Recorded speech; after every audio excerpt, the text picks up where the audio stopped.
Hi everyone and welcome to my channel and to this video, the next in my colour theory series, where I try to not just explain what colour theory is, but show you how to actually put it into practice in your own work.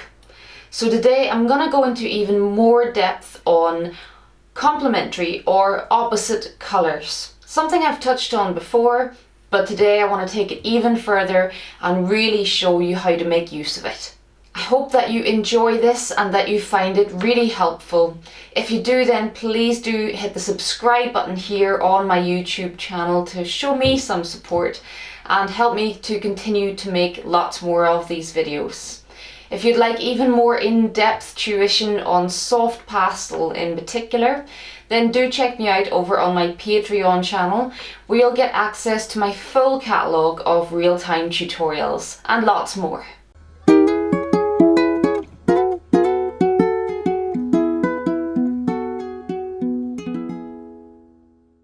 So you've looked at colour wheels and maybe you know the theory, but how do you actually apply that knowledge to your work? I've made a couple of videos already about colour theory, and one of them in particular all about complementary colours. And in that video I talk about what they are and I show lots of examples of different artists making use of them. But in this video I want to go a step further and really show you how you can apply these techniques in your work.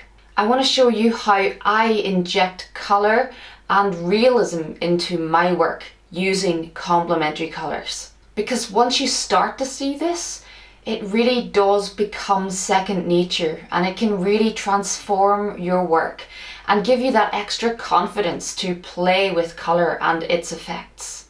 So like with many of my videos in my colour theory series, I just want to quickly explain that there are a couple of different models that you could look at.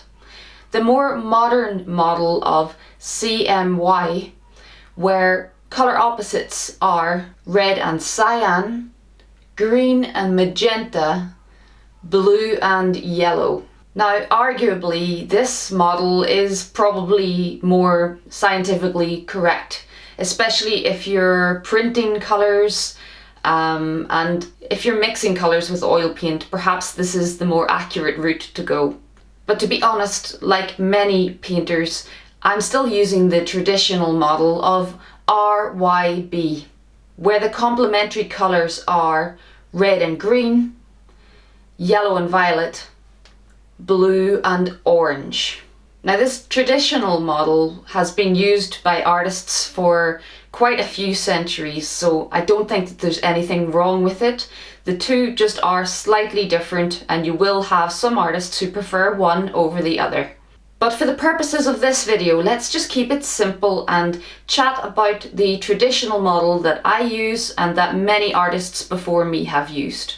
The rules are there to set some guidelines and give you some direction to go, but after that it's really over to you as an artist to push those boundaries and bring out your own character and style in your work using colour. Complementary colours can create such striking effects, and while there is a very scientific theory behind all of this, if you can grasp it generally at all, it really will enhance your work. Now, the main way that I like to use complementary colours is to create luminous or realistic shadows. Now that might be the very definite shadow on a flat surface, or it might be the very subtle shadows that you get in the thick fur of an animal, for example. This girl's looking fed, so I've decided to set her on the desk and maybe she'll participate. I've also got a cockerel crowing in the background, so as always, lots of background noise to help me with my video making. But in everything that I paint, there is light and shade. And by introducing some opposite or complementary colours, I can really help make that illusion seem real and convincing in my paintings. So don't forget to look at my other video on complementary colours, as that shows you lots of different artists throughout the years making use of them in their work. But in this video, I really want to show you some examples from my paintings, which will actually show you footage of me using those complementary colours to create the effects that I want. Rather than just show you what it is, I really want to show you how you can use it in your work. So let's look at some examples.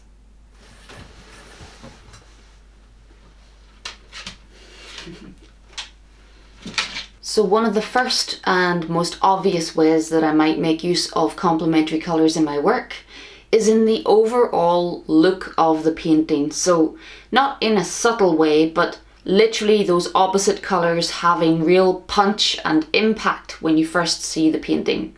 So here are 3 examples of that.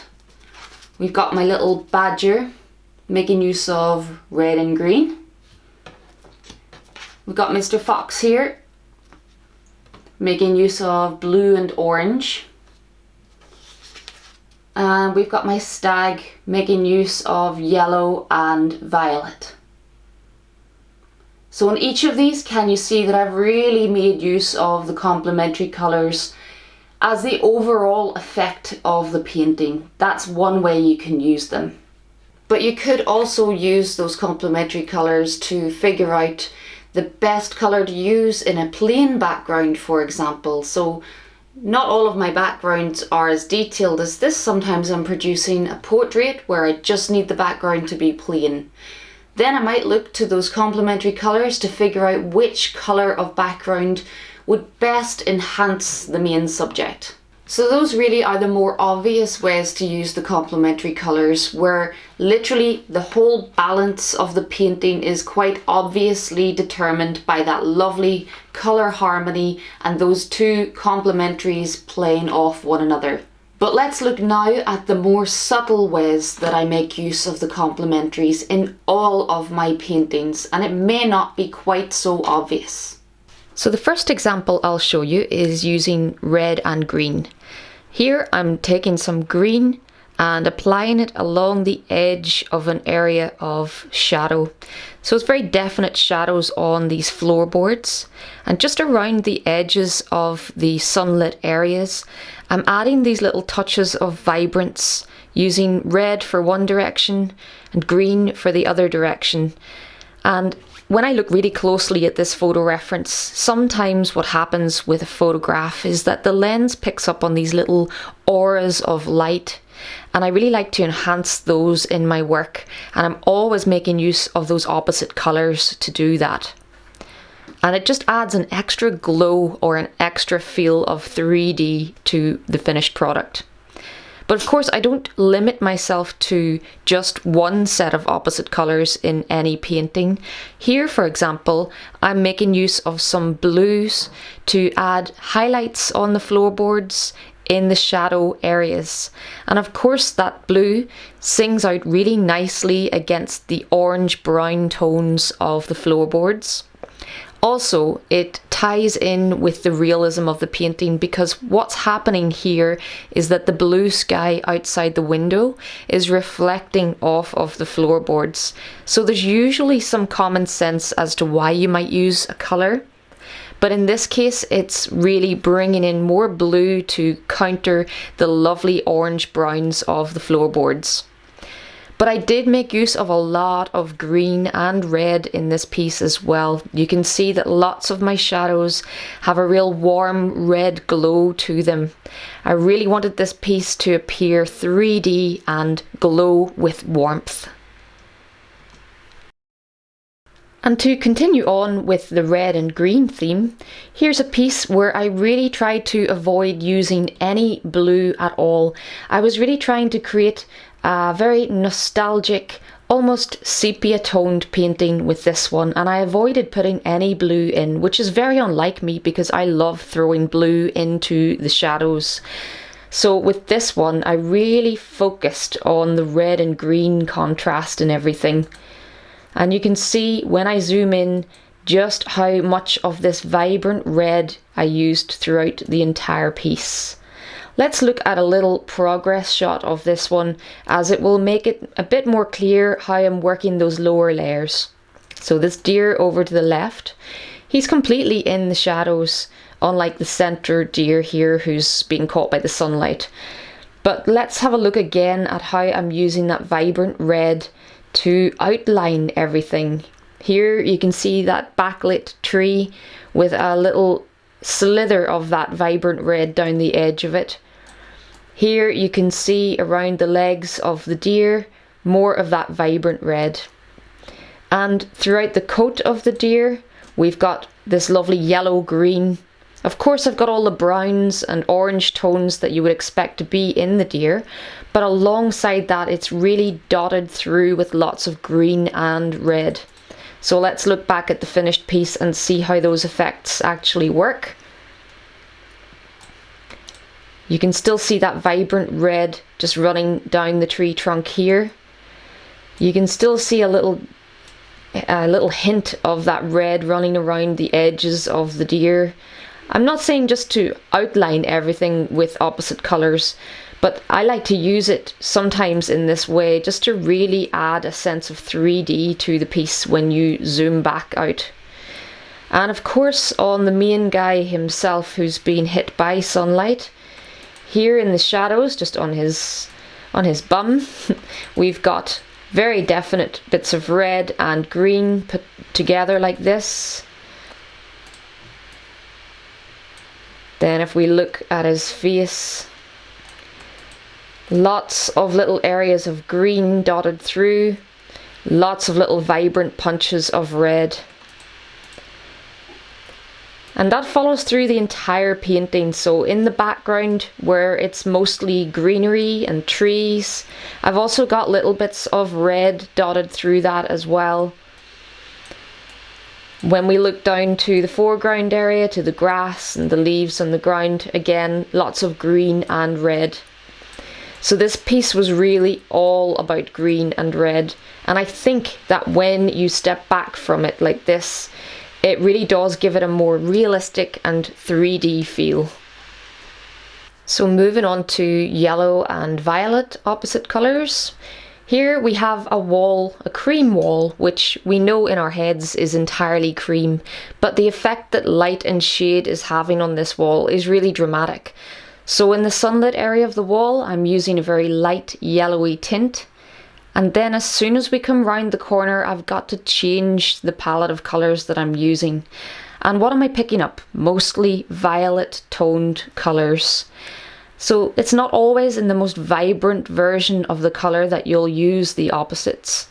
Sometimes it's in those lighter tints. And this part of the wall really has a lot of colour going on. I'm not just colouring it in one shade. So down closest to the sofa, can you see how those warm browns are really reflecting onto the wall from the sofa? Then for the rest of the wall, I'm using this lovely lilac tone to block in and add an underpainting of violet. Of course, I won't just leave it this colour. Once I start to come in with the lighter tones on top, I'm hoping that that lovely underpainting of violet still really shines through the whole effect. So it's more subtle in this way, but can you see how I am actually making use of yellow and violet here to really represent the light and the shade? So again, yellow and violet, and this time it's a white wedding dress. But there isn't actually any white used in it because we're seeing this wedding dress in a sunset setting, so quite muted colours and certainly nothing bright shining on it. In fact, the light's coming from in front of the dress, so the majority of the dress is actually in shadow. And I'm using the blue-violet tones here just to add in all of the shadow colours, and then anywhere that's picking out a bit of that sunlight coming from in front of the couple, I'm using this lovely lighter yellow tint. So it literally is a yellow and violet wedding dress, even though what I'm really trying to depict here is white. So as I come forward in the layers and get into the lighter tones, I'm still using lots of lilac and yellow. Again, it's not always about those deeply hued colours, so the vibrant colours in the spectrum. Try and think of your opposite colours when you're using lighter tints. So instead of picking up white, pick up something with a slight yellow feel to it or a slight lilac feel to it when you need to show the difference between light and shade.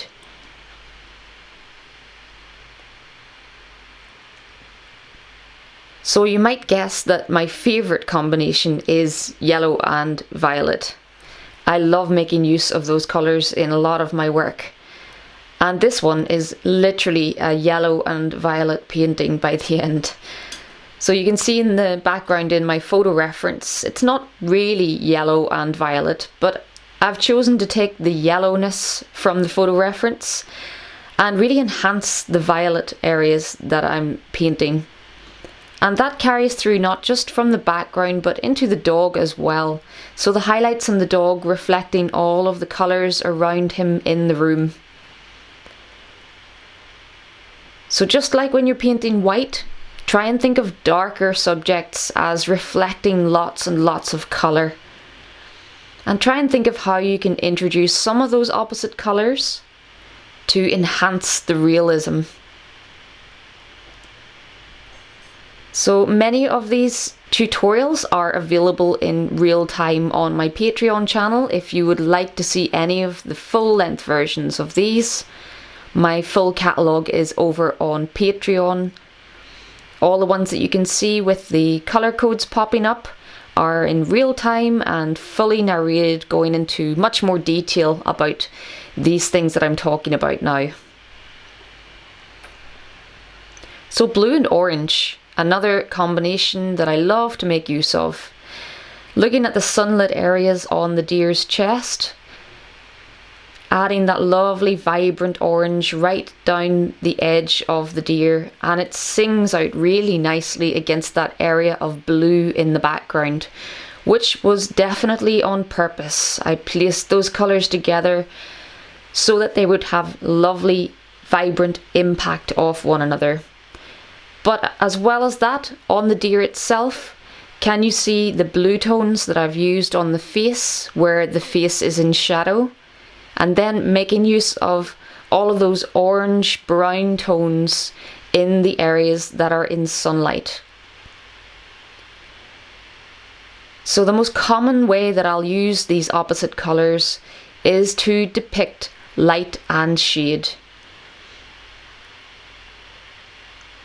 So really try and analyse what you're seeing in the photo reference that you're working from. Separate those areas of light and shade in your head before you start. And make sure that you use a different palette of colours that complement each other when you're trying to show the difference between the light and shade.